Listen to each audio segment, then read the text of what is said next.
How's your heart? Warm and cheesy? So before we begin, I wanted to read a couple of tweets to sort of set things up for you. The first one is from Eve L. Ewing, the poet and sociologist, and she tweeted this this past week while she was live tweeting through the Lorraine Hansberry documentary Sighted Eyes, Feeling Heart, and she tweeted, I'm never going to get behind putting an outsized burden on any black artist or work of art to be the be-all and end-all of representation for our people. That's just goofy. And then the second tweet was from the scholar Ashan Crawley, who tweeted, and I think this was in response to some of the Black Panther essays and think pieces and things that are going around. He tweeted, so before the TV and film industries, where did black folks get the idea that they could be free? Because the way folks today act, without representation on TV and film, black folks cannot have things like self-esteem. And the reason I read those tweets to sort of set this up is to remind us that even though we are going to sort of be talking about the film and sort of peeling back some layers and talking about the politics of it, to just enjoy some things sometimes, and that everything doesn't have to be processed and spoken about like you're defending a thesis, right? And you can just kick back and enjoy what you're watching or what you're listening to, et cetera, et cetera. It doesn't have to be a project to explain what gave you pleasure or joy, or that you don't have to defend and justify everything that you're ingesting through the culture. Yeah. There are just so many things to talk about and to talk with you about with the film. But Ashan's tweet is interesting to me too, because, you know, these questions of race and representation are important and they are significant, but it, you know, there is an entertainment aspect and it's not the end all be all. And I think about that phrase, the end all be all, in relation to black film, because oftentimes there's only one of a certain type of film that features black characters in certain situations, and then that's it. And it does become overly burdened with representing all black people for all time. And I think in a lot of ways Mahogany does this, and there are more things to say about that, but those tweets are really timely. Well, one of the things that was a little disheartening in watching Mahogany and sort of preparing to do this was realizing that how rare it still is for a film to have a black woman protagonist who is not a victim, who, you know, a film that is exploring her intellectual life, her creative life, her artistic life, and not that Mahogany did that perfectly. there's a bit to be left to be desired there, but one of the things also that I loved about this film is that the way it treated Diana Ross, you know, when she gets to Rome and we spend about 2 minutes as the soundtrack is playing, we spend about 2 minutes just these close-ups on her face, right?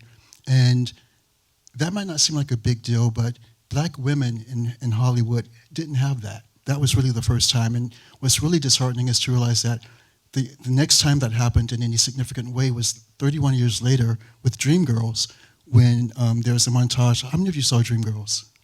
I'm imagining that Diana Ross fans might have seen some Dreamgirls. When Dreamgirls, there's that whole montage after Dina Jones, played by Beyonce, goes solo. There's that whole montage of her, you know, as a successful figure. And that montage, interesting enough, is a tribute to Mahogany. And much of that montage is actually filled with recreations of iconic Diana Ross photo sessions and Diana Ross album covers.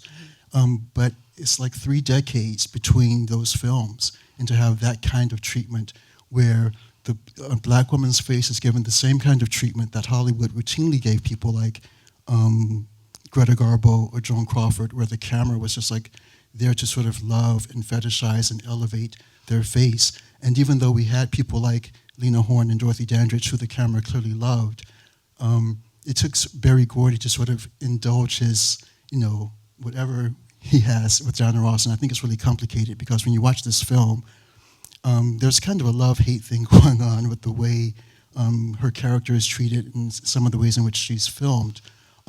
But the way he uses the camera to sort of celebrate her face and by extension, the black woman's face, and that's still so incredibly rare. Yeah, and not just her face. I mean, that's important. What close-ups do, and how they focus our attention and frame beauty in specific ways. But that montage to me is really important also because we get this kind of moving in and out. We get her subjectivity. We're looking at her, looking at Rome, and we never forget that this is a really significant moment in her life, that she is seeing, this kind of classic Europe and these ruins and all of these things and is amazed, and that the camera is, does attempt at times to kind of, yes, frame her face and celebrate the beauty of her face, but also to have us try to turn and look at the world as if through her eyes. And those moments of Black female subjectivity to me are really significant.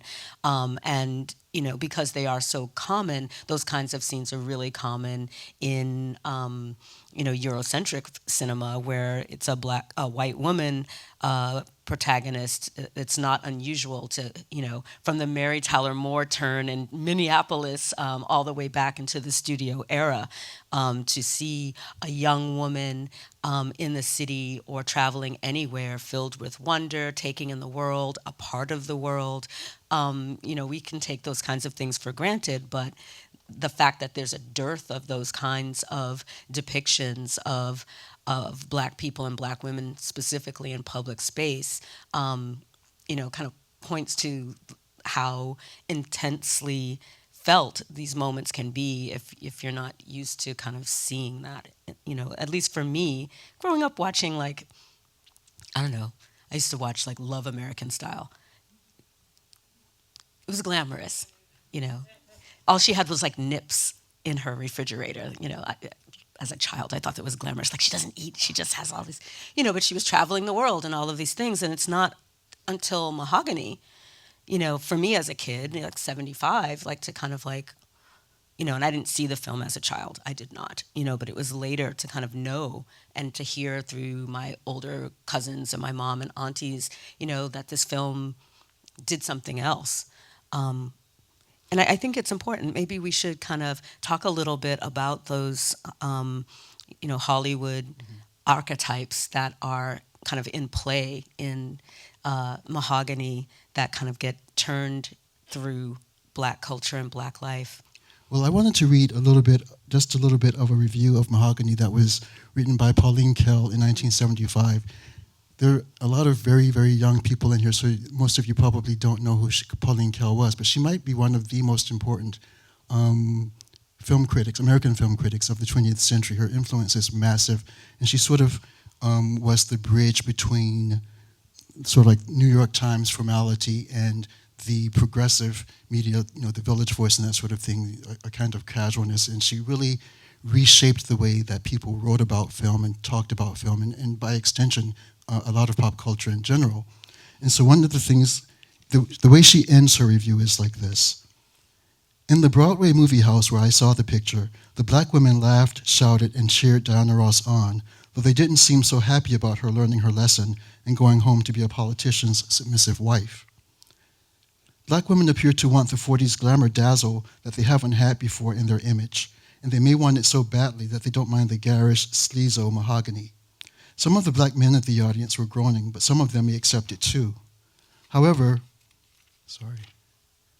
this is a book, it's not a Kindle. However, this regression to outmoded white kitsch is a new ghettoization in the arts. Diana Ross has a mouth with a pout built in, like Lana Turner at her prettiest, and she's got a face-splitting grin like no white star who ever lived. The funkiest beauty the screen has ever known deserves better than these white hand-me-downs. And the hand-me-downs she's talking about are the templates from 30s and 40s films where the shop girl, usually played by someone like Joan Crawford, struggles, and you see her struggle, and she ends up either marrying well or, somehow coming into a fortune. And it's the shop girl made good, and it was a kind of tonic for a lot of American women post the Depression era, and just before World War II, and then a little bit after World War II. And But that was something that was reserved for white women. Black women who were in films at that time were pretty much maids. Um, I don't disagree completely with Pauline Kael. I think she's right in a lot of ways. I mean, Mahogany is not a good film, but it's an enjoyable one. But I think that Pauline Kael, like a lot of white cultural gatekeepers, has these blind spots that prevent her from really seeing what she's nudging up against. Because what she fails to grasp is that those white hand-me-downs are going to move and flow differently against a black body. They take on a different meaning, right? So when Tracy tells Brian in the film, and this is one of my favorite moments, one thing I can't forget, and that's how many times I've been told what I can't do, where I can't go, and why I can't be different from anybody else, because that's all I've had to keep track of all my life from everybody. Now that kind of statement is like template from the shop girl makes good films of the 30s and 40s, but to have a black woman say that at really any time, 30s, 40s, 21st century, hopefully not 22nd century, but to have a black woman say those words, they take on a very, very different meaning. And there's a lot going on within the template of this film that is incredibly, incredibly black, that really does speak to the post-civil rights moment in American culture, and that speaks to specifically what it was to be a black woman post, the civil rights movement, and before we knew that shit was really going to regress. I mean, there was still some kind of hope. What did it mean to be a black woman at that time? And the film really sort of grapples with that. And, I mean, it drops the ball in a lot of ways, but the film does start to really grapple with that. Yeah, that shop girl thing it's interesting to me too, because I always see it as this site of where it's very classed, it's very gendered, of course. The department store as this kind of site of luxury. It's where the department store as the kingdom, and so the whole fairy tale gets transposed onto the department store, and all of the desires and aspirations of this young shop girl to, make it big, either through a kind of strategic partnership, if you will, or by other means. And I like how this film turns the shop girl and the Pygmalion kind of archetype on its head, because Tracy is this black woman who is first and foremost, even though she's thwarted along the way, first and foremost her own creation, not somebody else's. She has a vision of who she is and who she wants to be, and her creativity in making clothes and what the world will look like in her designs is what drives her. And if anything, I would love to have been more immersed in that. But of course, because of the kind of conventions of the film and the kind of moral heavy-handedness at times, and some other things that may be anti-feminist, or I'm still kind of figuring out like what was going on here, not just post-civil rights, but we're also still in the midst of black arts and black power. There are a lot of different conversations going on here, but those archetypes do get kind of turned around. There's all of the attempts to transform Tracy into somebody else's creation ultimately fail, and take a piece of her with that failure, and that's not usually the outcome for the kind of the Pygmalion type tale. It's a success, and you're never a subject. And I'm really fascinated by Tracy's attempts and kind of repeated failures to be her own subject within this film. One of the things Tisa pointed out when we were backstage was how, in so many ways, how alone Tracy is in her journey, because, with the exception of her aunt, she has no one who really has faith in her art and her vision, or to support her. And when you watch this entire film and you realize that person after person after person, is thwarting her, is trying to get her to do something for, to meet their agenda, and is not really supporting her. And in fact, as Brian says, how can you miss a career that you never had, and everyone said no to you, and that sort of cruelty and dismissiveness, which is just, she gets that at every turn in the film. And I hadn't really thought of it in that way before, and it made me feel like how incredibly alone she must have felt. I mean, despite this supposedly being, a glamorous rags to riches kind of story, she actually is very much alone in a lot of ways. And once Tisa pointed it out, the film actually took on a kind of more melancholy cast for me than I'd thought about before. This film was originally supposed to be directed by Tony Richardson, and Tony Richardson, for those of you not film geeks, Tony Richardson was part of the British New Wave, which took place from the late 50s to the early to mid 60s, and that was a movement in which the working class of England sort of got a voice in cinema for the first time. So the films were more gritty, dealing with more like social issues and political issues. And he was tapped to direct this film, but Berry Gordy felt that, at some point early in the filming, Berry Gordy felt that he wasn't getting the blackness of the story and fired him. And Berry Gordy took over directing himself. And there are things in the film about blackness that I think Berry Gordy does some interesting things with, but I find myself wondering what Tony Richardson, who was gay, he was closeted, but he was gay, and had a very queer sensibility, perhaps not in the way that queer sensibility manifests now, but his sensibility was queer, and so I found myself wondering what might he have done with the queer elements in this film, because there are a lot of queer elements in this film, and I wrote down just a couple of them. One, there's the relationship with Carlotta, who, is like the sort of butch femme, right, and is very, very clearly attracted to Mahogany, but the film doesn't really explore that in any way. I wondered what Tony Richardson the way he might have handled the queer bodies that Mahogany socializes with in Rome, and how might he have handled that very odd fight, between Brian and, that was just like such a homo-hetero showdown, right? And the phallic symbol, the gun, the whole time, it's just so over the top. The black, the big. So, I found myself... Yeah. I found myself wondering, how might someone who actually was queer and more nuanced in depicting that, how might they have handled that subject matter in those characters? Yeah, and not creating this dichotomy. And that was like what was really stood out to me too, that, the West as figured in Europe, as if, the United States of Chicago is not also the West. It set up this thing where this kind of depraved artistic world, was Rome. Was debauched, and where Tracy was going to lose herself, and there's no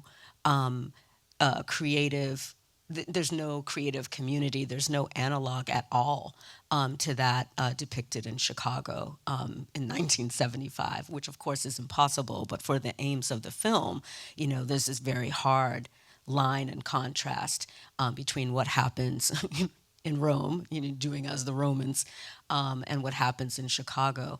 And it's really kind of, it's really kind of difficult to believe that a young, beautiful, creative black woman would not know gay men in Chicago or any urban place, right? That she wouldn't, that they wouldn't be among her friends. She's in fashion. Well, there's that moment, too, in the unemployment office that I thought was hilarious when she said, I want my old man back. I need my old man. Don't you need your old man? And she says it to this brother that's standing next to her. Like, she addresses him with this question, and I thought it was really kind of hilarious. And he says, I'll vote for you, too. I'll go outside with you if you can give me a job. So, should we, show... Yeah, one of the things I wanted to... there's a fantastic book called On Racial Icons, and it has Diana Ross on the cover. And this is a film that riffs a lot on Diana Ross's own mythology, riffs on her being a diva, riffs on her being, this out of control creature, which sort of makes you wonder exactly how Berry Gordy, the complexity of their relationship and how he saw her, because a lot of what we saw on screen, it's not a straight up love letter to her. She's sometimes filmed unflatteringly. The character is as the diva is kind of an asshole, and once she becomes successful. So it's a weird thing to contemplate exactly what Berry Gordy was saying to Diana Ross, who was his lover, mother of one of his children, that whole thing. What was he saying? But one of the things I wanted to read you is about the construction of Ross's persona and her image. And so, do we...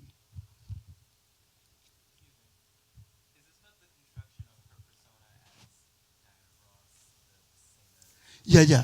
I'm talking about. Yeah, I'm sorry. Yeah, Ross, not Tracy. In a closely cropped photograph by Harry Langdon, Ross, in her mid-20s and only a year or so into her solo career, is ready. She's fully present. The artist poses front and center. The minimalist black and white portrait highlights the artist's face through multiple borders that frame her head. The cropped boundary of the photograph itself and her muscular arms raised high and close to the contours of her cheeks and hair. The grace of her skin tone, her dark coiffed hair, the white of her clothing, and her simple jewelry are meant to provide a neutral backdrop to the artist's striking facial features. And what cannot be ignored in this portrait are the shape, gaze, and mood of Ross's eyes. They peer out with intensity and fervor. Her gaze is both steady and directive, her vision both singular and comprehensive. Her signature long false eyelashes add a flair and whimsy to the intensity and self-possession of the artist. Ross's pose can be read as a response to a question that only she can answer at this moment. How does it feel to be a black female icon on top of the world in the early 1970s, desired by so many? I teach a course at CalArts on house music, and I always have a week devoted to disco. And this past term, I showed some clips of various disco divas. And it was Donna Summer, Diana Ross, Grace Jones, and Sylvester. And I was sort of floored that the vast majority of my students knew who none of those people were. None of them. And one student said to me, I don't know if I should say this in this crowd, I might get, but one student said to me, would you say that Diana Ross was the Beyonce of her day? And I said, not if you want to pass my class. But Diana Ross gets so little credit for being, a co-architect of her own persona. Berry Gordy is just like given all the credit. And one of the things I really appreciated in this book is the extent to which the writer, who is Nicole R. Fleetwood, really has done her research and considered the ways in which Ross is, as Tisa was saying about Tracy in the film, Ross has a vision for herself. And what's interesting to me is that vision really set the template for the contemporary pop diva period. There were other women in the 70s who might have had more conventionally, technically better voices, but in terms of the pop diva as we know it now, that was a Diana Ross creation. That was her template. And everyone from Janet Jackson to Whitney Houston to Mariah Carey to Jennifer Lopez, they all are following her in her footprints. And a couple of months ago for the American Music Awards, when Taylor Swift was in the montage giving tribute to Diana Ross, and so many people were outraged. And it's like, she shouldn't be there. Why is she there? And it's like, no. Whatever you feel about Taylor Swift, she should be there because she's correct. She is doing an uninteresting, watered-down, tired version of what Diana Madonna Ross did. Created. Yeah, and Madonna's another one again, who is a daughter of Ross. And I think it's one of those things where, and we see it happen. It's happened with Janet Jackson, where the black woman, forges something, and is not given credit for it, and is in fact erased from her own creation. And it sort of boggles my mind to see it happen over and over again. You know, a couple of weeks ago when Justin Timberlake was doing that half bowl, Super Bowl, whatever thing he was doing. um, and the number of people who were trying to defend him by dissing Janet Jackson, like, you know, what was her last hit? Why is she even being brought up, etc. And for someone who is as hugely influential and important as Janet Jackson is, it doesn't matter what her last hit was, which, by the way, was like a year ago. You know, it doesn't matter, you know, how recently she sold out, you know, a tour, which was this year.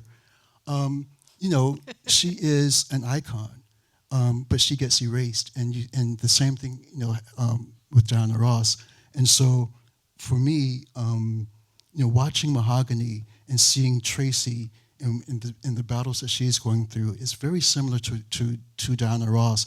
And I wish that Tracy that they would have riffed more on Ross in creating Tracy, you know, and not have her go back to become, as, you know, Pauline Kael said, the submissive political wife. I like to imagine that at some point Tracy would have gotten bored and, you know, opened up a boutique and done her own thing anyway. Yeah. Please wait for the microphone.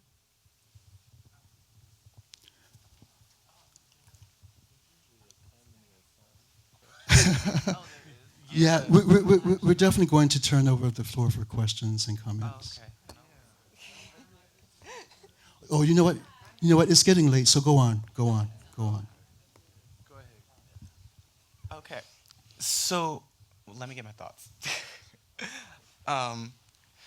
Would you say, like, one of the main themes throughout the film is the idea that success is it's lonely at the top? Would you consider that to be one of the themes in the film? Yeah, I mean, I think that's definitely something that the film wants to convey. You know, the whole success is nothing without someone you have to share it with. With that being one of the themes of the film, isn't her going back home to where she's loved and where what she truly wants to do is like admired, and no one is trying to take something from her, as in, like, the last man that she was with, I'm sorry, I can't remember his name, but at the village, Christian, like, wanted, you know, sex from her, basically. And she didn't want that. She wants love and to be able to do what it is that she loves. And she goes back home, and the main man, I don't remember Brian. names. Brian. I don't remember names. Don't judge me. No judgment, just helping. Thank you. I'm talking about him, though. The main man, when she goes back home, says, allowed to use your creative ways with him as, like, a team. Is it so much she's going home and being submissive? Or... Yeah, I mean, I would say this. I mean, my read of the film was not just that it's lonely at the top, but it's lonely at the top, alone, surrounded by white people. So, I mean, and if you recall Diana Ross, you know, taking, you know, with her arms outstretched and, you know, basking in the glow and success and applause, and she's looking around, and, you know, there's like one black woman in a corner somewhere. You know, and what she's returning to, sure, is Brian, but I don't think it's at all clear that she's returning to engage on new and different but her own terms with her creative practice. It's not at all clear that that's what Brian, she goes to him, to one of his political kind of rallies to garner support. You know, it's not a different kind of reunion space that perhaps is in a neutral space, where they kind of come together and see each other in a light that's just the two of them and not their careers. She's stepping to him, and, you know, of course it's a movie. So yeah, I mean, that's again another one of the Hollywood templates, you know, about what I was calling a nascent feminism succumbing to love in the guise of patriarchy. You know, that's what she does. You know, that's one of the messages in this film. I can't hear you. Did you stop the mic? No, we're not saying she should have just stayed in Europe and No, been. not at all. I mean, it's a film. It's a movie, right? I mean, but I mean, I guess that's one of my kind of questions with this. It's as if there are no other artists. There's nobody else. There's no alternative to Tracy going through an established white fashion industry in order to get support for her work. You know, we see this montage of her taking her sketchbook around. There's nobody else there. Even though in the beginning of the film, there's another young black woman in her class, right? I mean, of course, that's a different film if she actually knows who that girl is, if she actually talks to her, you know, if they're actually exchanging, right? Like if she's actually in community. That's another one of the things this film sets up, right, is the individual versus community. But artistic community is part of community, and Tracy's not part of a black artistic community in Chicago. That's absurd. You know, but she is put in this position just, you know, for the purposes of the film, you know, to have to make this choice and to bounce between these poles. It's artificial, but it's for the purpose. There, you know, to go to Ernest's questions about what Berry Gordy as a director is trying to get at here and what he's trying to say about all kinds of things, not just about Diana Ross, but perhaps about industries and, you know, whiteness versus blackness, or being in community and outside of it. And, you know, again, keeping the context of the film in mind, you know, post-civil rights into black power, it's 1975. You know, there are a lot of things at stake here in the real world, but have been, you know, kind of maybe overly simplified and reduced for this film to kind of get across certain pointed messages. That didn't sound like a very convinced okay. It's okay. I kind of lost my train of thought, but Hollywood being Hollywood, the ending, you know, it's a pleasant ending, but it doesn't, to me, it gives the thought that this is not all that she's going to do. Yes, she came back to Brian Walker, but I don't think she's a strong individual, and I don't think by her coming back that's going to show. I think it's going to come out who she really is. I don't think she's going to give that up. It's a part of her. Well, hopefully not, because she did Yes. it the first time and got mad and left. I agree with right? you. You know, as I said earlier, I imagine her opening up a boutique or something. She probably, you know, in the film that happens beyond this, when she does find that community in Chicago, those black folks, those queer folks, those people who would be in her corner and support her. You know, but that's a different, again, that is a different we're outside film. of the frame of the film. Yeah. I wanted to, just very briefly, I think this film in a lot of ways is not only riffing on Diana Ross's career and in persona, but the model Danielle Luna. I don't know how many of you know who she is. We're going to flip through, because it's getting late, we're going to flip through. Danielle Luna was, wait, does anyone know who she was? One person. Danielle Luna was the first black model on the cover of Vogue, British Vogue in 1966. Like Diana Ross, she was born in Detroit. Her birth name was Peggy Ann Freeman. And she and Diana Ross actually went to the same high school, Cass Technical High School. They graduated a few years apart. And Diana Ross actually studied fashion at Cass Tech High School. Danielle Luna was an immediate success after she left high school and went to New York. At the age of 18, she got modeling jobs immediately, but her career sort of stalled just as quickly as it started, because the fashion magazines at the time were not interested in having a recurring black face in their American magazines, so she moved to London. In 1965, she moved to London and became the first black model on the cover of British Vogue. She also began to move in very, very rarefied artsy circles. Salvador Dali said that she was Nefertiti reincarnated. She became a figure at all the cool spots of swinging London in the late 60s, became friends with Mick Jagger, Michael Caine, Julie Christie. This is a shot of her with Fellini from the film Satyricon. She became a muse to artists and poets. But she also avoided having anything to do with the civil rights movement in the US. And in a 1968 interview, when she was asked if she thought her success would open doors for other black women, she replied, "If it brings about more jobs for Mexicans, Chinese, Indians, Negroes, groovy. It could be good, it could be bad, I couldn't care less." Her career was sort of derailed by her drug use, and in 1972, at the age of 32, she died of a heroin overdose. And one of the things that's interesting about her also is she continually made up, ever more exotic backgrounds for herself. She never claimed blackness. She always distanced herself from it. And I always felt, watching Mahogany, there were moments when I felt that the film was really riffing on her, and especially when Brian is like trying to tell Tracy, don't forget where you come from, don't forget who you are, that sort of thing.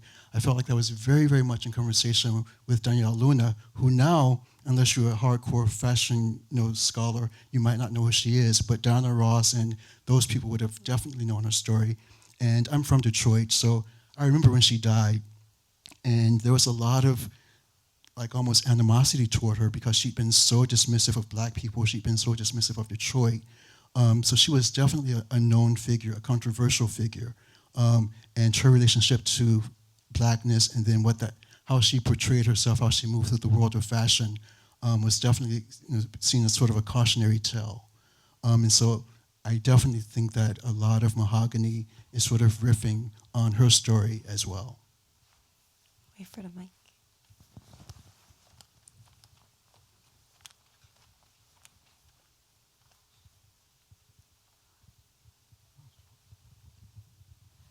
Hi, I wanted to speak a little bit about the concept of an icon, black or otherwise. But first I wanted to touch on what you said about the clothes not fitting. It's not as far as us stepping into iconic roles that were tailor-made for other people.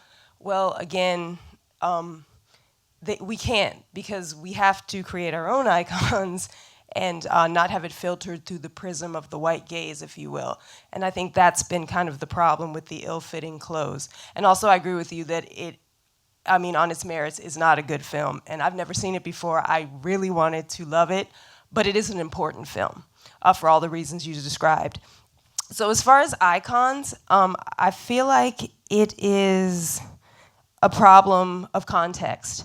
Like someone in your class said, is Diana Ross the Beyonce of her day? I guess the student who said that doesn't really have context for what an icon was versus what an icon has become. To me, I would say that an icon has now become just a self-invented concept, whereas what we're talking about, I think, in the Diana Ross era, it was somebody who had kind of an influence that influenced a community. Perhaps that community was local, regional, national, global, but their reach, where, I know I'm being a little bit, sorry, not clear. So I think that what needs to happen is context. If younger people can understand that it's important to know you don't just make yourself an icon, if you will. It has to do with what you have contributed to a certain culture and furthering it. And that's how you earn your place in history. So their recontextualization is kind of how we get a Beyonce. Like, she doesn't quite hold water in the way that a Diana Ross does. I'm glad you said that. You've touched on something that I talk about with my students a great deal. I have one of my students in the audience. And that is language and how we use it, and how at this moment in American culture, maybe Western culture, I don't know, language has pretty much been emptied of meaning. Everyone is a legend. Everyone is an icon. Everything is great. Everything is classic. Someone drops a mixtape on Tuesday, and by Wednesday, everyone's like, oh my God, it's classic. We're just in an age of hype and hyperbole, and what that does is it robs us of meaning. And I actually do think that Beyonce is an icon. I'm not necessarily a huge fan of her music or whatever myself, but I do think she is an icon, and I think she's done the work. I think she's definitely stamped her mark on global pop culture. So I do think she is an icon, and I kid with my students, but I also try to step back and explain basically what you're talking about and what I'm trying to say at this moment. But I lost my train of thought. I'm sorry. So are there any other questions or comments? I know it's late and it's a school night.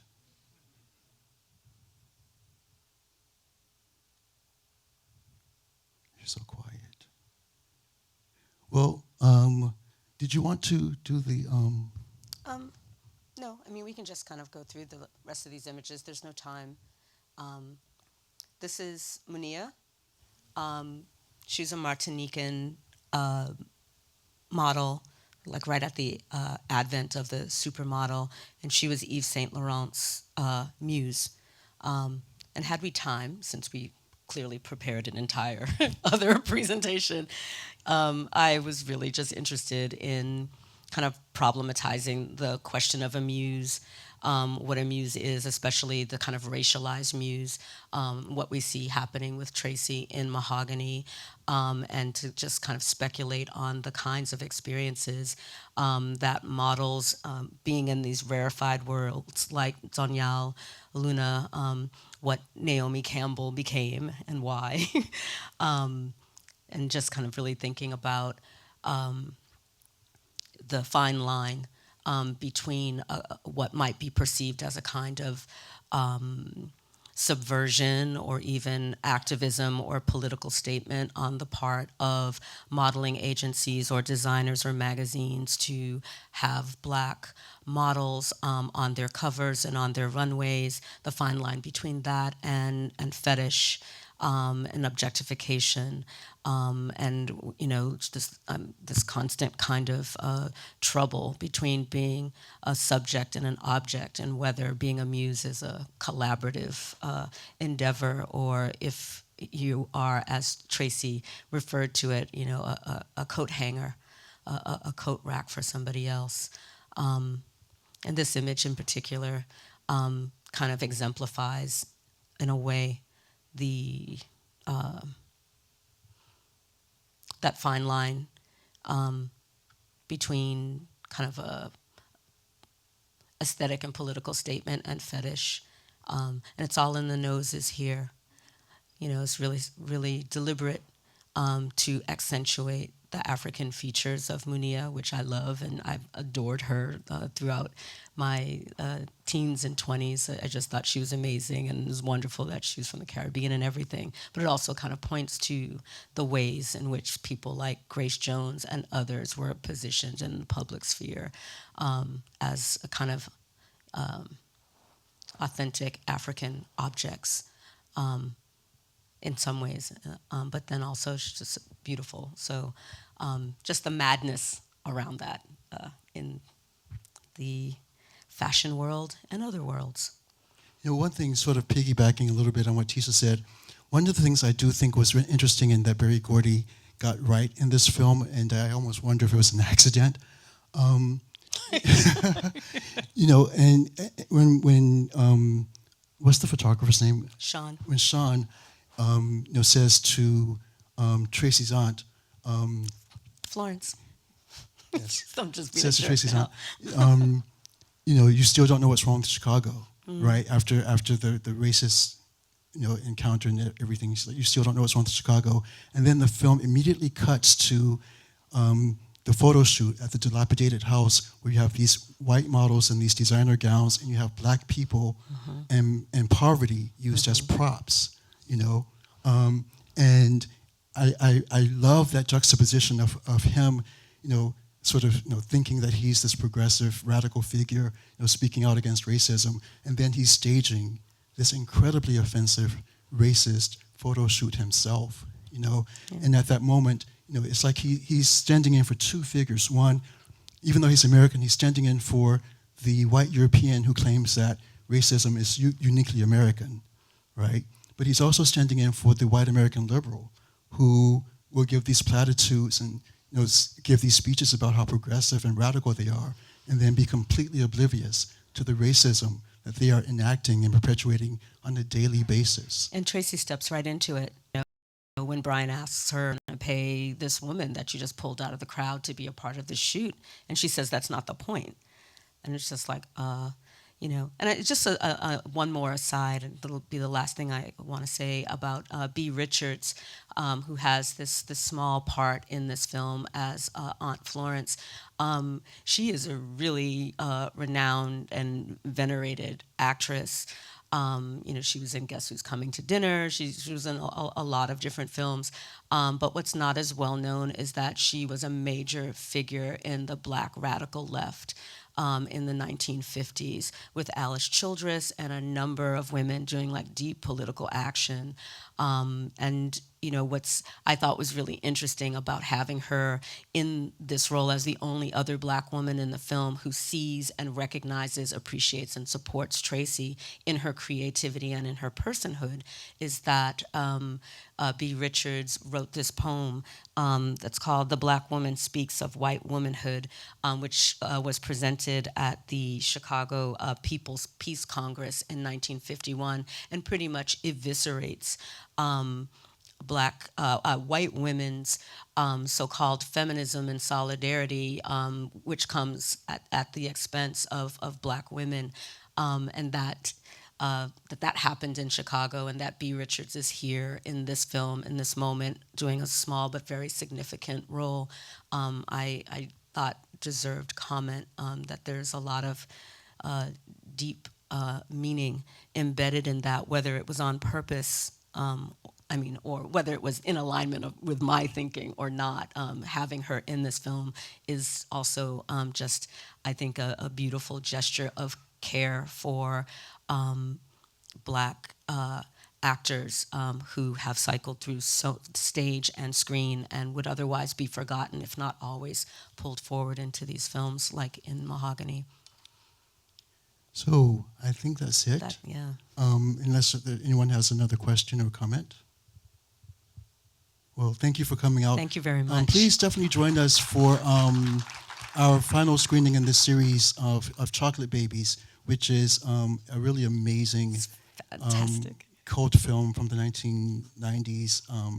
It's really, really fantastic, and I think It's a lot of fun. You would get a kick out of it. So please come out. Thank you.